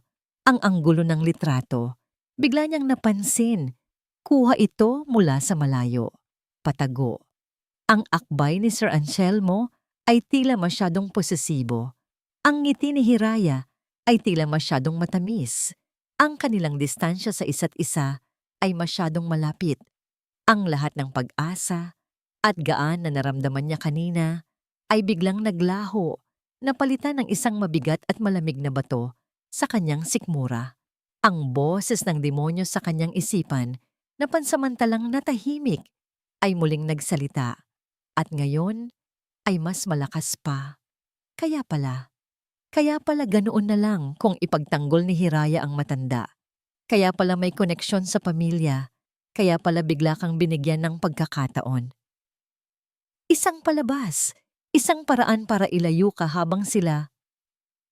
Hindi niya na matapos ang iniisip. Ang ideya ay kasuklam-suklam. Ngunit ang laso ng selos ay mabilis kumalat. Nilalamon ang lahat ng rason. Ang bagong Kael na isinilang sa community center ay namatay sa loob lamang ng ilang segundo. Ang nagbalik ay ang dati. Mas masahol pa. Dahil ngayon, ang kanyang galit ay may pinupuntirya. Pagbaba niya sa taxi, sinalubong siya ni Dante na may ngiting aso. Pre, nakita mo? Pasensya na ha. Aksidente ko lang nakita. Ayoko sanang isipin pero, alam mo na, sa panahon ngayon, mahirap na. Hindi siya kumibo. Ang mga salita ni Dante ay kumpirmasyon lang. Dumaan siya rito na parang hangin. Ang mga mata ay nag-aapoy, naghahanap ng iisang target. Nakita niya si Hiraya sa may reception, nag-aayos ng gamit. Nakangiti ito habang may kausap sa telepono. Ang nangiting iyon. Ang ngiting kanina'y nagbigay pag-asa sa kanya. Ngayon ay parang saksak sa kanyang dibdib. Para kanino ang ngiting iyon? Para sa kanya o para sa perang paparating? Nang ibaba ni Hiraya ang telepono, agad niya itong nilapitan. Kael! Hindi na natapos ni Hiraya ang sasabihin. Nakita niya ang itsura ng mukha ni Kael na wala ang ngiti niya. Anong nangyari? Walang salitang lumabas sa bibig ni Kael. Inilabas niya ang kanyang cellphone at itinapat sa mukha ni Hiraya. Ipinapakita ang litrato at ang mensahe. Nakita ni Hiraya ang litrato. Nagulat siya, ngunit hindi natakot. Ngunit nang makita niya ang ekspresyon sa mukha ni Kael, ang galit, ang akusasyon, doon siya kinabahan. Ano to? Mahinahon niyang tanong. Ano to? Ulit ni Kael. Ang boses ay sarkastiko at puno ng sakit. Ikaw ang tanungin ko. Ang galing, no? Habang ako, parang tangang naglalaro sa putikan para magbago. Kayo pala, nagkakasiyahan na. Kaya pala ang bait mo sa kanya. Mayaman pala at konektado sa pamilya mo. Bawat salita ay isang sampal. Napuno ng tao ang paligid nila. Mga katrabahong nagbubulungan. Naramdaman ni Hiraya na namumula ang kanyang pisngi sa hiya at galit. Hindi totoo yan, Kael. Lolo ko siya. Kaibigan siya ng lolo ko. Lolo? O baka sponsor? Sigaw ni Kael. Hindi na napigilan ng sarili. Ang sakit ng nakaraan at ang selos ng kasalukuyan ay sumabog. Sabihin mo sa akin, Hiraya, magkano? Magkano ang halaga ng pagiging mabait mo sa kanya? Baka naman yung kotse, hindi lang pala para sa kanya. Baka para sa'yo talaga. Payawayad. Para sa'yo. Pak! Isang malutong na tunog ang umalingaw-ngaw sa buong showroom. Ang kamay ni Hiraya, na dala ng matinding sakit at galit, ay lumapat ng buong lakas sa pisngi ni Kael. Natahimik ang lahat. Nanginginig ang mga kamay ni Hiraya. Ang kanyang mga mata ay puno ng luha. Hindi dahil sa lungkot, kundi dahil sa matinding pagkadurog. Ang lalaking kaharap niya ay hindi na ang Kael na minahal niya. Isa na itong halimaw na nilamon ng sarili nitong mga demonyo. Tapos na tayo, Kael. Sabi niya. Ang boses ay basag ngunit pinal. Hinubad niya ang manipis na silver na kwintas na may maliit na pendant ng hugis kotse. Ang unang regalong ibinigay ni Kael sa kanya noong sila'y naging opisyal. Inilagay niya ito sa palad ni Kael na hanggang ngayon nakahawak pa rin sa kanyang pisngi. Pinatunayan mo lang na hindi ka talaga nagbago at hinding-hindi ka na magbabago. Tumalikod siya at naglakad paalis, hindi lumingon, habang ang bawat yapak ay dumudurog sa mga piraso ng kanilang basag na pangarap. Ang pakiramdam ng sampal sa pisngi ni Kael ay hindi agad nawala. Nanatili itong mainit at makirot, isang pisikal na paalala ng sakit na idinulot niya. Ngunit mas matindi ang hapdi sa loob ng kanyang dibdib, isang sugat na hindi kayang pagalingin ng kahit anong gamot. Nakatayo lang siya roon, sa gitna ng showroom, habang ang mga mata ng kanyang mga katrabaho ay nakatutok sa kanya na parang mga buwitreng naghihintay sa kanyang pagbagsak. Ang kaninang bulungan ay naging isang hayag na tsismisan. Nakita niya si Dante sa isang sulok. May ngisi ng tagumpay sa mga labi, pero wala siyang pakialam sa kanila. Ang tanging nakikita ng kanyang isipan ay ang imahe ni Hiraya na tumatalikod. Ang bawat hakbang nito palayo ay parang isang martilyong pumupukpok sa pundasyon ng kanyang mundo. Ang huling mga salita nito ay umuulit-ulit sa kanyang utak na parang sirang plaka. Tapos na tayo, Kael. Pinatunayan mo lang na hindi ka talaga nagbago. Ang kwintas. Ibinaba niya ang kanyang tingin sa kanyang nanginginig na palad. Naroon ang maliit na silver na kwintas. Malamig. Walang buhay. Tulad ng relasyon na winasak niya. Ito ang unang simbolo ng kanilang pangarap. Ngayon ay simbolo na ng kanilang katapusan. Isinara niya ang kanyang palad. Ang matutulis na gilid ng pendant ay bumaon sa kanyang balat. Ang sakit ay nagbigay sa kanya ng panandaliang kalinawan. Anong nagawa niya? Ang lason na ipinakalat ni Dante ay epektibo. Ngunit alam ni Kael, sa isang maliit at tapat na sulok ng kanyang puso, na siya ang uminom nito ng kusa. Siya ang nagpadala sa selos. Siya ang nagpadala sa kanyang mga demonyo. Ang araw sa community center, ang pag-asang naramdaman niya, lahat ay tinapakan niya at sinunog dahil sa isang litrato at sa sarili niyang kahinaan. Walang salitang namutawi sa kanya. Tumalikod siya at naglakad. Hindi papunta sa kanyang desk. Hindi papunta sa opisina ni Mr. Jimenez. Naglakad siya palabas ng showroom, palayo sa mga mapanghusgang mata, palayo sa lugar kung saan niya winasak ang lahat. Gabi na nang makarating siya sa kanyang maliit na inuupahang apartment. Ang apat na sulok na dati nagsisilbing kanlungan ay ngayon ay tila isang kulungan. Umupo siya sa gilid ng kanyang kama. Ang katahimikan ay nakabibingi. Bawat sulok ng kwarto ay may alaala ni Hiraya. Ang una na binili nito para sa kanya, ang picture frame sa mesa na may litrato nilang dalawa na nakangiti. Ang paborito nitong tasa ng kape na naiwan sa lababo. Ang bawat bagay ay isang akusasyon. Kinabukasan, hindi siya pumasok sa trabaho. Hindi niya sinagot ang mga tawag ni Mr. Jimenez. Sa halip, umupo siya sa harap ng kanyang lamesa, kumuha ng papel at ballpen, at nagsimulang magsulat. Resignation letter. Isinulat niya ang kanyang pangalan, ang petsa, at pagkatapos ay huminto. Ano ang ilalagay niyang dahilan? Personal reasons, isang kasinungalingan. Ang totoo, sumusuko na siya. Hindi siya karapat-dapat sa trabahong iyon. Hindi siya karapat-dapat sa pag-asang ibinibigay ni Sir Anselmo. At higit sa lahat, hindi siya karapat-dapat kay Hiraya. Ang lalaking nangako ng magandang kinabukasan ay siya mismong sumira nito. Ang lalaking gustong patunayan ang kanyang halaga ay nagpakita lamang kung gaano siya kawalang kwenta. Sa hapon, dala ng isang impulsong hindi niya maintindihan, nagpasya siyang puntahan ng isang tao. Hindi para humingi ng tawad dahil alam niyang wala na siyang karapatan, kundi para tapusin ang lahat ng maayos. Pumunta siya sa opisina ni Sir Anselmo Luntian sa Makati. Nagulat ang sekretarya nang makita siya, ngunit pinapasok pa rin siya. Naabutan niya ang matanda na nagbabasa ng papeles sa kanyang malawak na opisina. Nag-angat ito ng tingin at ang mga mata nito ay walang pagkagulat. Tila inaasahan na siya. "Maupo ka, Kael," sabi nito. Umiling si Kael. Nanatili siyang nakatayo malapit sa pinto. "Hindi na po ako magtatagal, Sir Anselmo." Huminga siya ng malalim. "Nandito po ako para sabihin na tama po kayo. Tama po kayo sa lahat ng sinabi ninyo tungkol sa akin. Ako po yung klase ng tao na inakala ninyo noong una. Makitid ang utak, mapanghuga, at makasarili."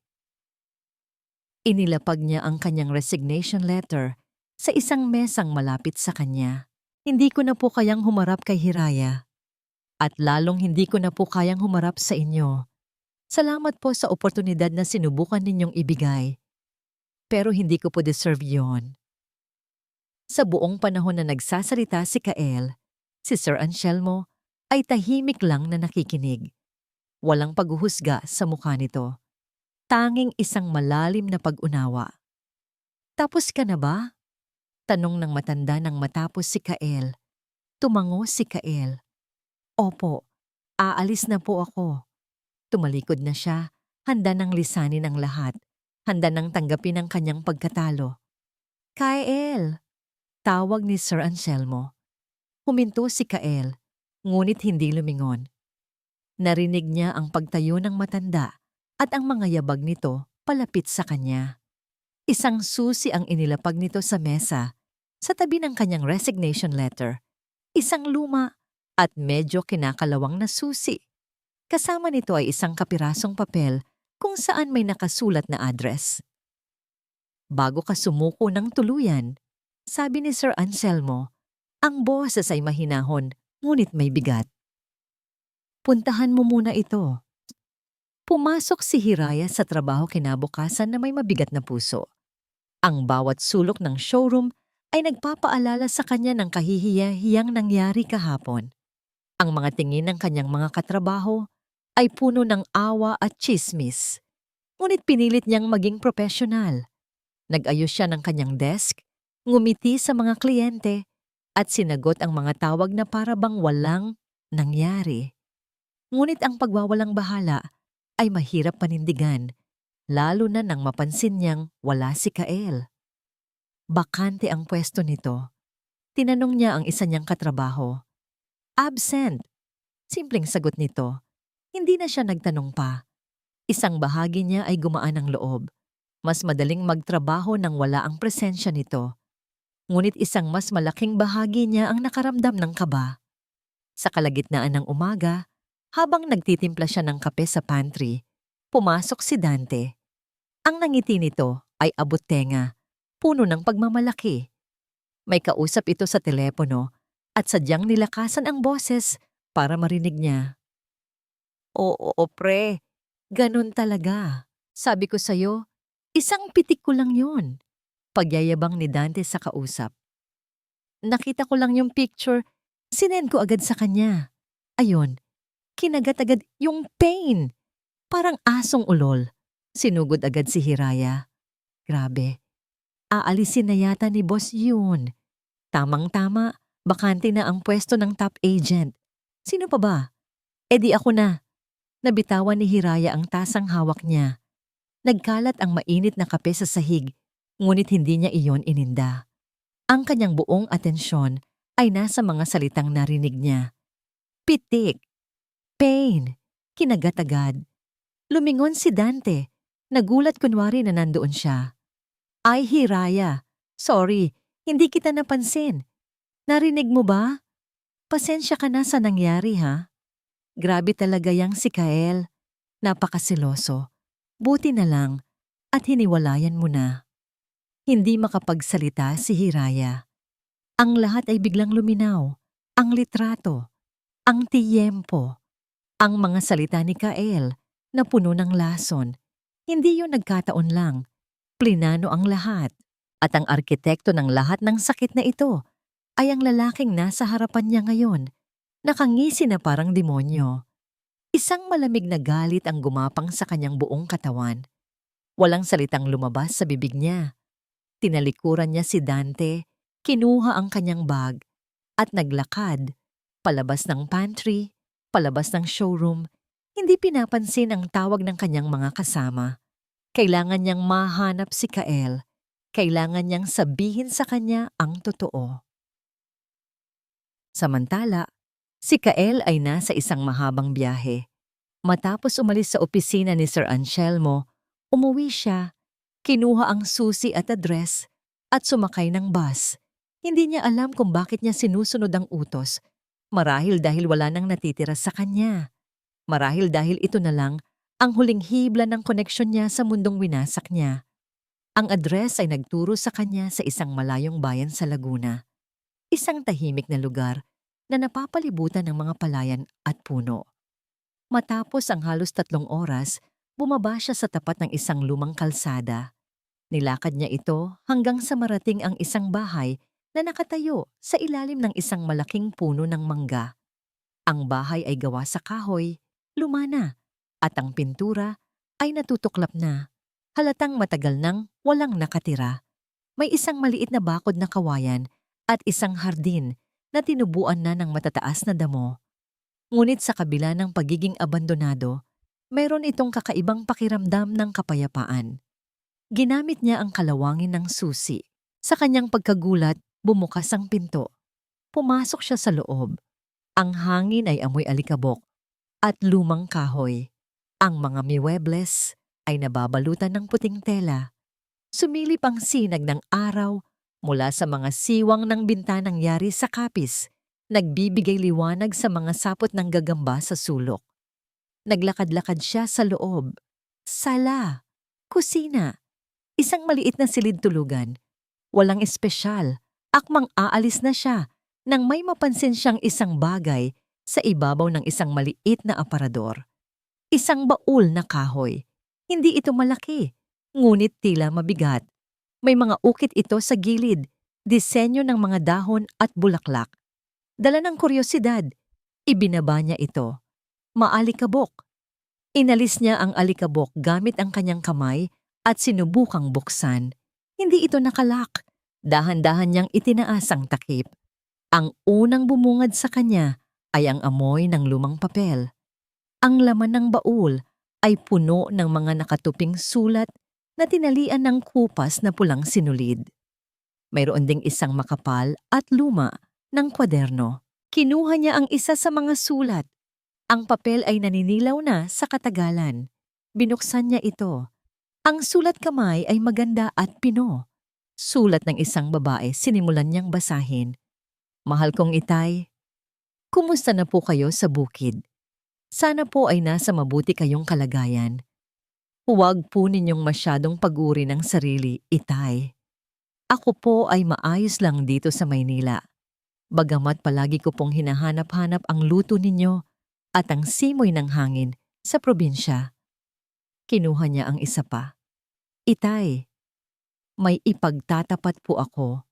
Mayroon po akong nobyo. Mabait po siya. Isa po siyang karpintero. Simple lang po ang kanyang buhay, pero napakasipag niya. Huwag po kayong mag-alala. Hindi ko po pababayaan ang aking pag-aaral. At isa pa. Itay, patawarin niyo po ako. Nabuntis po ako. Itinakwil po ako ng pamilya ng aking nobyo. Ngunit huwag po kayong mag-alala. Pananagutan niya po ako. Magpapakasal kami. Pangarap po namin na makapag-ipon para makabili ng sarili naming bahay. Ang anak po natin, kung babae, ipapangalan ko sa pangarap, Hiraya. Biglang nanlamig ang buong katawan ni Kyle. Napatingin siya sa sobre. Ang pangalan ng pinadalhan, Ginoong Francisco de Leon, ang lolo ni Hiraya. At ang mga sulat, galing sa ina ni Hiraya. Nanginginig ang mga kamay niya habang binubuklat ang iba pang sulat. Nabasa niya ang hirap na pinagdaanan ng mga magulang ni Hiraya, ang kanilang mga sakripisyo, ang kanilang mga pangarap. Ngunit ang huling mga sulat ang pinakamasakit. Itay, patawad kung ngayon lang ako nakasulat. Sumakabilang buhay na po ang aking asawa. Isang aksidente sa construction. Hindi ko na po alam ang gagawin. Ngunit kailangan kong maging matatag para sa aking Hiraya. Biglang naunawaan ni Kael. Ito ang tahanan ng mga pangarap ng pamilya ni Hiraya. Ito ang bahay na hindi na nila nabalikan. Sa ilalim ng mga sulat, kinuha niya ang kwaderno. Ito ay isang journal. Sulat kamay naman ng isang lalaki, ang lolo ni Hiraya. Binuksan niya ito sa huling pahina. Anselmo, kaibigan ko, kung nababasa mo ito, marahil ay matagal na akong wala. Ipinagkakatiwala ko sa iyo ang lahat. Ang maliit na ipon ko para sa aking apo. Hanapin mo siya. Ibigay mo sa kanya ang lahat ng nararapat para sa kanya. Ngunit higit sa pera, Anselmo, siguraduhin mong mapupunta siya sa isang lalaking may mabuting puso. Isang lalaking hindi susukatin ang halaga niya sa pera, kundi sa pagmamahal. Dahil ang pinakamalaking pagkakamali ng isang tao ay ang hayaan ang hirap ng buhay na patigasin ang kanyang puso. Isinara ni Kael ang journal. Ang bawat salita ay parang punyal na bumaon sa kanyang dibdib. Ang lalaking may mabuting puso. Ang lalaking hindi kayang patigasin ng hirap ng buhay. Ang eksaktong kabaligtaran ng kung sino siya. Siya ang bangungot na ayaw mangyari ng lolo ni Hiraya para sa apo nito. Napasandal siya sa pader. Ang mga sulat at journal ay nasa kanyang kandungan. Ang bigat ng kanyang pagsisisi ay halos hindi niya makayanan. Dito, sa loob ng bahay na puno ng alaala ng sakripisyo at pagmamahal, nakita niya ng buong linaw ang halimaw na naging siya. Sa gitna ng kanyang pagdurusa, may narinig siyang tunog sa labas. Isang sasakyang humihinto. Mga yabag na papalapit. Nagmamadali. Maya-maya, bumukas ang pinto. Pumasok si Hiraya. Humihingal. Ang kanyang mukha ay puno ng pag-aalala. Nagtama ang kanilang mga mata. Sa isang iglap, nawala ang lahat ng galit at sakit sa pagitan nila. Ang nakita lang nila ay ang isa't isa. Dalawang taong nasaktan, naligaw, at ngayon ay nasa loob ng isang bahay na puno ng mga sagot na hindi nila alam na kanilang hinahanap. Kael, sabi ni Hiraya. Ang boses ay basag. Hinawakan ni Hiraya ang kanyang cellphone. Nanginginig. Kael, kailangan mong malaman. Si Dante, nilinlang kanya. Plinano niya ang lahat. Ang mga salita ni Hiraya ay nanatiling nakabitin sa maalikabok na hangin ng bahay. Si Dante, nilinlang kanya. Plinano niya ang lahat. Nakatitig lang si Kael sa kanya. Ang utak ay mabagal na pinoproseso ang kanyang narinig. Ngunit sa halip na magulat o magalit, isang mapait na ngiti lang ang gumuhit sa kanyang mga labi. Alam ko, mahina niyang sagot na ikinagulat ni Hiraya. Alam mo? Itinaas ni Kael ang journal ng lolo ni Hiraya. Hindi. Ngayon ko lang nalaman ang tungkol kay Dante, pero matagal ko nang alam na ako ang may kasalanan. Si Dante ang nagbigay ng lason, Hira. Pero ako ang uminom.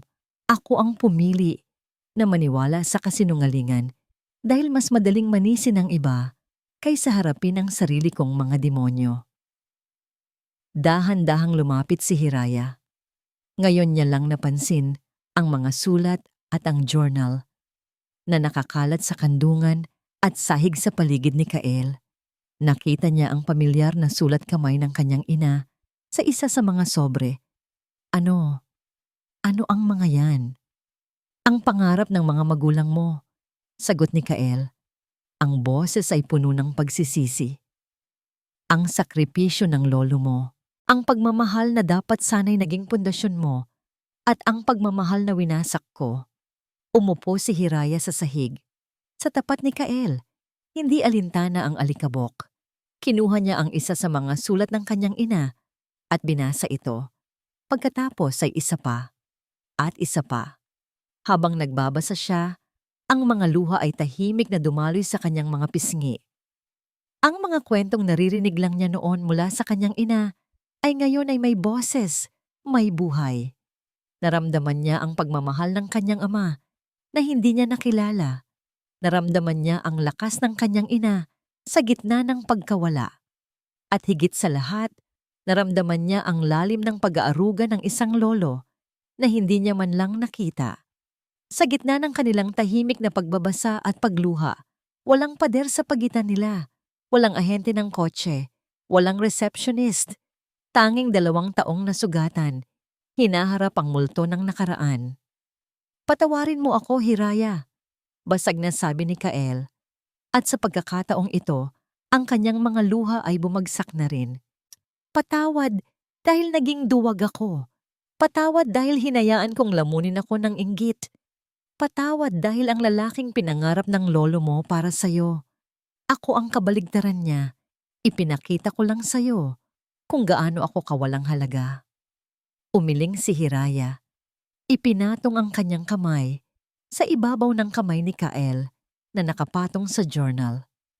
"Hindi, Kael. Nagkamali ka, oo. Sinaktan mo ako, totoo yan. Pero hindi ka walang halaga." Tumingin siya sa mga mata ni Kael. "Ako rin. Patawad. Patawad dahil sumuko ako agad sa'yo. Dahil hindi kita ipinaglaban. Nakita ko ang demonyo sa loob mo, pero hindi ko sinubukang paalalahanan ka sa anghel na nakita ko nung una tayong nagkakilala. Hinusgahan din kita, Kael. Hinusgahan ko na hindi ka na magbabago." Ang kanilang mga kamay ay magkahawak na ngayon, mahigpit, sa ibabaw ng mga salita ng kanyang lolo. Sa sandaling iyon, sa loob ng bahay na yon na puno ng multo ng nakaraan, nagsimula silang maghilom. Hindi ito isang mabilis na proseso. Hindi ito isang magic na salita. Ito ay isang tahimik na pag-unawa na pareho silang nagkamali, pareho silang nasaktan, at pareho silang kailangang magpatawad. Hindi lang sa isa't isa, kundi pati na rin sa kanilang mga sarili. Nagsimula silang magligpit. Dahan-dahan, magkatabi. Inayos nila ang mga sulat at ibinalik sa baul. Isinara nila ang journal. Pinunasan nila ang alikabok sa isang lumang litrato ng mga magulang ni Hiraya na nakasabit sa dingding. Sa bawat kilos, mayroon silang bagong ugnayan. Isang ugnayan na hindi na nakabase sa mga pangarap na material, kundi sa isang nakaraang pareho nilang niyayakap. "Ano ang gagawin natin ngayon?" tanong ni Hiraya nang matapos sila. Tumingin si Kael sa kanya, at sa unang pagkakataon sa loob ng ilang araw, nakita ni Hiraya ang kislap ng dating Kael, hindi ang mayabang, kundi ang determinado. "Itatama natin ang mali," sabi nito. Kinabukasan pumasok sila sa Sinag-Araw Motors nang magkasama. Hindi magkahawak kamay, ngunit magkatabi. Ang kanilang presensya ay agad na napansin. Ang mga bulungan ay muling nagsimula. Nagulat si Dante nang makita sila. Lalo na nang makita niya ang determinasyon sa mukha ni Kael. Ngunit huli na ang lahat para makatakas. Pumunta sila sa opisina ni Mr. Jimenez. Nandoon na ang manager. Halatang galit dahil sa pag-absent ni Kael. Ngunit bago pa man ito makapagsalita, inilabas ni Hiraya ang kanyang cellphone. "Sir, bago po kayo magsalita, pakinggan niyo po muna ito," sabi ni Hiraya, at pinindot ang play. Isang recording ang umalingaw-ngaw sa opisina. Ang boses ni Dante, malinaw at malakas, na nagyayabang sa kanyang nagawa. "Oo, pre. Ganun talaga. Sabi ko sa'yo, isang pitik ko lang yon. Kinagat agad yung pain. Parang asong ulol. Sinugod agad si Hiraya." Ang mukha ni Mr. Jimenez ay nagbago mula sa galit, naging pagkabigla, at nauwi sa matinding pagkasuklam.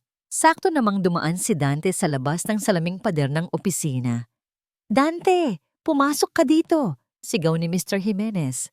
Pumasok si Dante, nagkukunwaring walang alam. "Yes, boss. Hindi na nagsalita si Mr. Jimenez. Muli niyang pinatugtog ang recording. Ang mukha ni Dante ay unti-unting namutla, nawalan ng kulay, hanggang sa maging kasing puti ng kanyang polo. Naku, boss! Edit lang yan. Gawa-gawa lang nila yan. Pagkakailan niya. Ganon ba?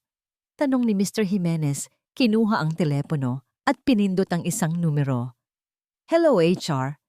Paki-prepare ang final pay at termination papers ni Mr. Dante Hangin. Yes. Effective immediately. Grounds, gross misconduct and slander. Parang binagsakan ng langit at lupa si Dante. Tumingin siya kina Kael at Hiraya na may matinding galit. Mga traidor, magsama kayo.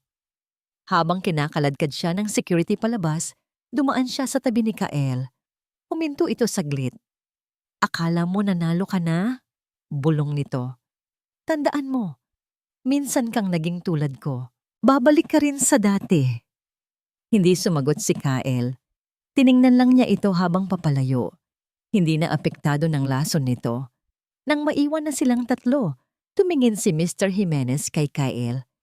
Ikaw naman, hindi ibig sabihin nito, lusot ka na.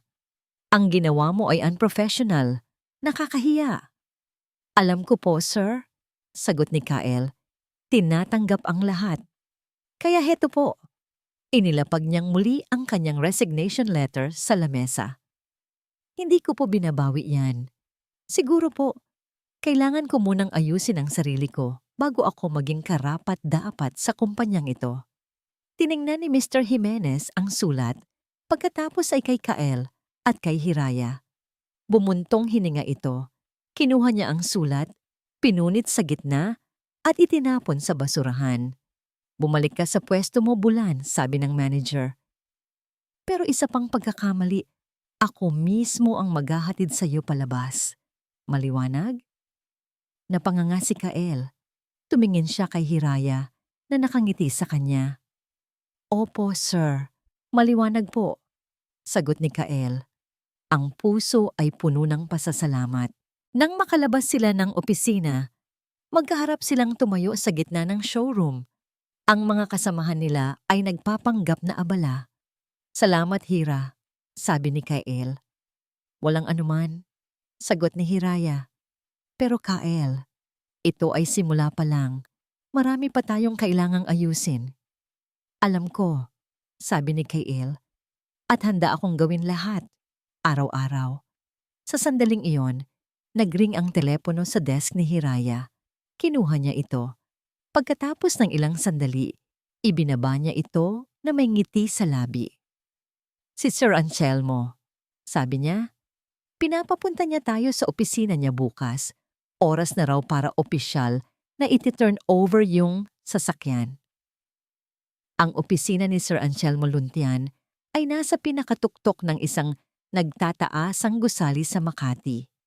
Ang sahig ay gawa sa marmol. Ang mga dingding ay salamin na tanaw, ang buong syudad, at ang hangin ay amoy tagumpay. Ito ang mundong pinapangarap ni Kael noon. Isang mundong handa niyang ipagpalit sa lahat. Ngunit ngayon, habang nakatayo siya sa loob nito katabi si Hiraya, iba na ang kanyang pakiramdam.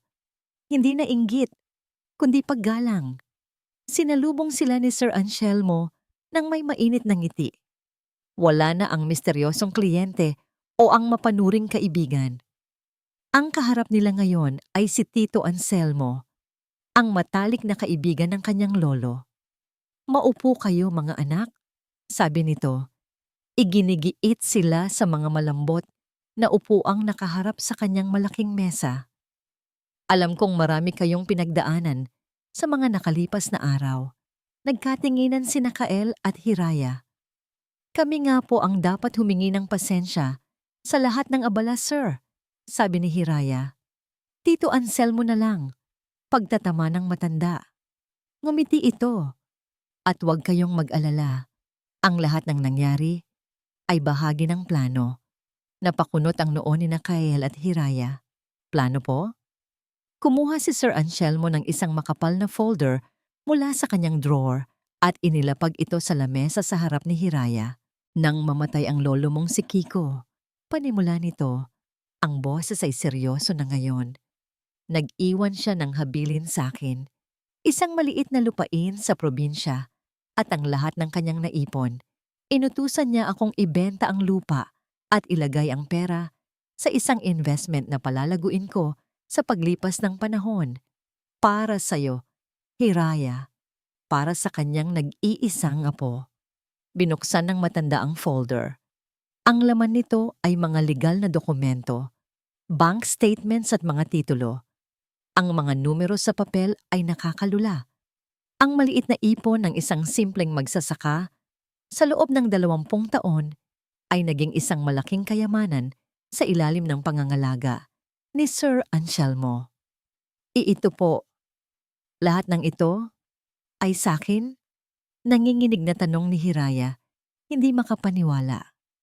Pamana sa'yo ng lolo mo, sagot ni Sir Anselmo. Pero may isang kondisyon siya.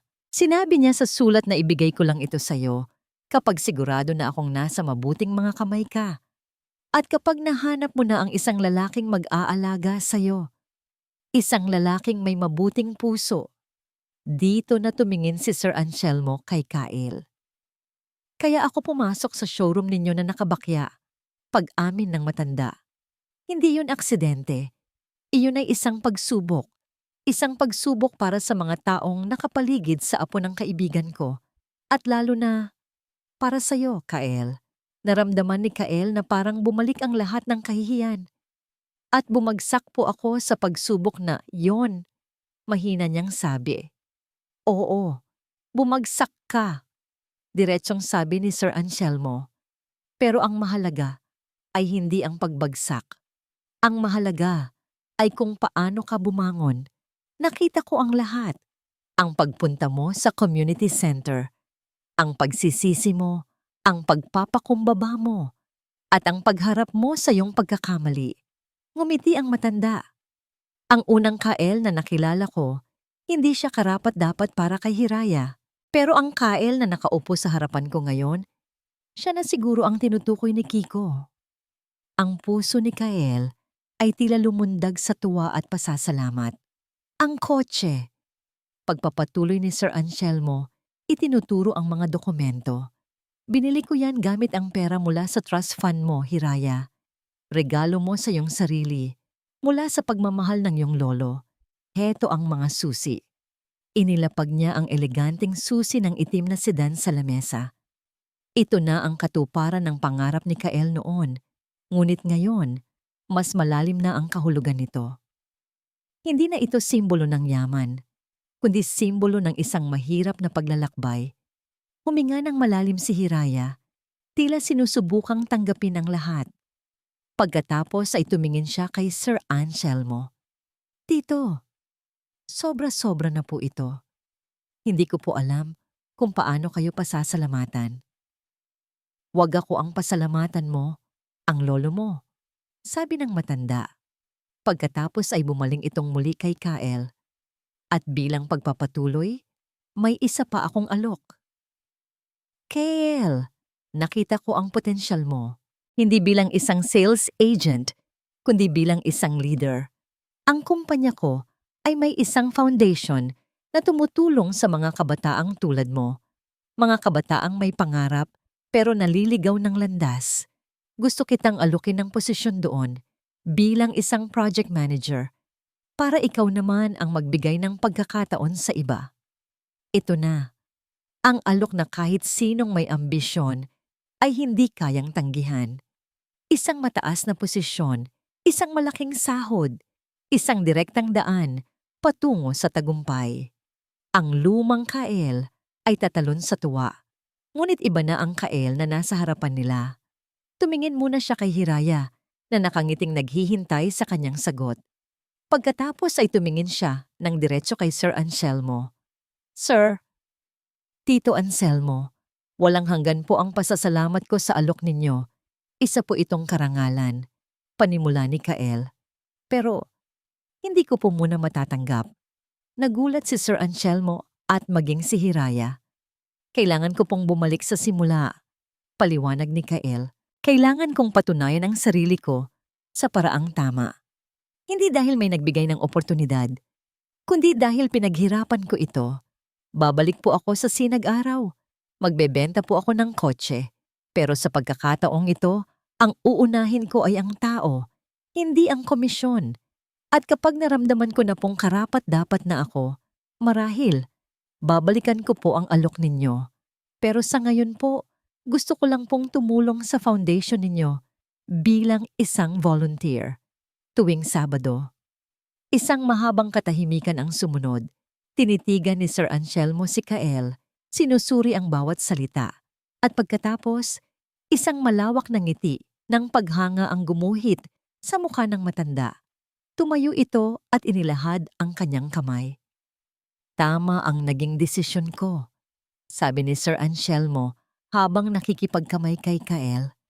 Tama ako tungkol sa'yo. Tumingin si Hiraya kay Kael. Ang kanyang mga mata ay nagniningning sa pagmamahal at paghanga. Ang lalaking kaharap niya ay mas matatag, mas totoo, at mas mayaman sa anumang kayamanang kayang ibigay ng pera. Nang paalis na sila, habang hawak ni Hiraya ang susi ng bagong kotse, at si Kael naman ay may bagong direksyon sa buhay, huminto si Kael sa harap ni Hiraya. Hindi siya lumuhod. Wala siyang singsing na inilabas. Tinitigan lang niya ito sa mata. Ang kanyang boses ay puno ng sinseridad. Hayaan mo akong patunayan araw-araw na karapat-dapat ako sa iyo, Hiraya, sabi niya. Hindi dahil sa pera, hindi dahil sa posisyon, kundi dahil sa pagmamahal ko. Hayaan mo akong ligawan kang muli sa tamang paraan. Tumango si Hiraya. Ang mga luha ng kaligayahan ay dumaloy sa kanyang pisngi. Oo, Kael. Oo lumipas ang 6 na buwan. Ang sikat ng araw na tumatagos sa malalaking salamin ng Sinag-araw Motors ay tila mas maliwanag. Sa gitna ng showroom, nakatayo si Kael Bulan. Ngunit hindi na siya ang dating ahente na nag-aabang ng mayamang kliyente.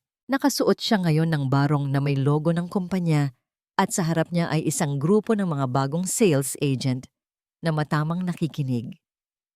Tandaan ninyo, sabi ni Kael sa kanila, ang boses ay kalmado, ngunit may awtoridad. Ang unang titingnan ninyo ay hindi ang suot ng kliyente, hindi ang sasakyan na minamaneho niya pagpasok. Ang unang titingnan ninyo ay ang kanilang mga mata. Pakinggan ninyo ang kanilang kwento. Dahil hindi lang tayo nagbebenta ng kotse dito, nagbebenta tayo ng pangarap, ng solusyon sa kanilang pangangailangan. Ang komisyon ay susunod na lang. Ang tiwala, yan ang una. Isang palakpakan ang narinig mula sa likuran. Si Mr. Jimenez, nakangiti. Si Kael, sa loob lamang ng ilang buwan, ay hindi lang naging top agent, kundi na-promote bilang sales training manager. Ang kanyang mga aral ay hindi na nakabase sa aklat, kundi sa isang karanasang halos sumira sa kanya. Sa kabilang banda ng lungsod ng Pag-asa, sa isang bulwagan ng isang universidad, nakatayo naman si Hiraya de Leon sa harap ng entablado. Maganda at simple ang kanyang suot, ngunit ang kanyang tindig ay puno ng kumpiyansa. At sa ngalan ng aking yumaong Lolo Francisco at ng aking mga magulang, formal kong iginagawad ang kauna-unahang Hiraya Scholarship Grant sa 5 masisipag na estudyante ng pamantasang ito. Anunsyo niya. Isa-isang umakyat ang mga estudyante. Ang kanilang mga mukha ay puno ng pasasalamat at luha. Ginamit ni Hiraya ang isang bahagi ng kanyang pamana para bumuo ng isang foundation. Hindi niya kinalimutan ang hirap na pinagdaanan ng kanyang ina. Ngayon, siya naman ang nagbibigay ng pagkakataon sa iba na abutin ang kanilang mga pangarap. Pagkatapos ng seremonya, sa labas ng bulwagan, may isang itim at makintab na executive sedan ang naghihintay. Sumakay si Hiraya sa passenger seat. Sa driver's seat, nakangiting naghihintay si Kael. Congratulations, Ma'am Hira. Bati ni Kael, hinalikan ito sa pisngi. Salamat, Sir Kael, sagot ni Hiraya, at sila'y nagtawanan. Ang kanilang destinasyon sa hapong iyon ay isang tahimik na sementeryo sa probinsya. Doon, sa ilalim ng isang puno ng kalachuchi, hinanap nila ang isang puntod na simple lang ang pagkakalagay. Francisco Kiko de Leon. Nag-alay sila ng mga bulaklak at nagsindi ng kandila. Lolo, panimula ni Hiraya, ang boses ay nanginginig. Salamat po. Salamat po sa lahat. Sana po, kung nasaan man kayo, proud po kayo. Tumingin siya kay Kyle na marahang pumisil sa kanyang kamay. At Lolo, heto na po pala si Kyle.